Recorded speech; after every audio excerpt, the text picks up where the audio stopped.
আজকে প্রায় 2 দিন ধরে ঢাকা শহরে বৃষ্টি হইতে আছে। এত বৃষ্টি যে আল্লাহ কি জন্য দিতে আছে জানি না। পুরো বৃষ্টির কারণে ঢাকা শহরের খুবই বাজেহাল অবস্থা আপনারা দেখতে পাচ্ছেন। এই সাইডের নিচে নিচে কিছু জায়গা একদম তলিয়ে খুবই খারাপ অবস্থায় ধারণ করছে। এটা সম্ভবত আল্লাহর একটা পরীক্ষা যে মানুষের এই অসময় বৃষ্টি দিয়ে হয়রানি করতেছে। অবশ্য আল্লাহ সব কিছু ভালো জানেন কী জন্য এত বৃষ্টি দেন। প্রায় 2 দিন ধরে টানা বৃষ্টির কারণে পুরো ঢাকা শহর অচল হয়ে গেছে এবং আমরা যারা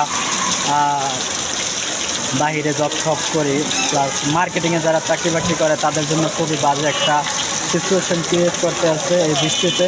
তো আপনারা দেখলে অবাক হবেন এত পরিমাণ পানি পড়তে আসছে।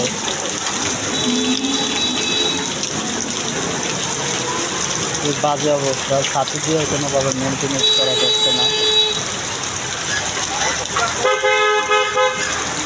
তো এই বৃষ্টি থেকে নিরুপায়ের কোনো উপায় নাই, ছাতি দিয়েও বৃষ্টি করা যাচ্ছে না। দেখছেন অতিরিক্ত পানির ফলে কীভাবে ঝামেলা ক্রিয়েট হচ্ছে।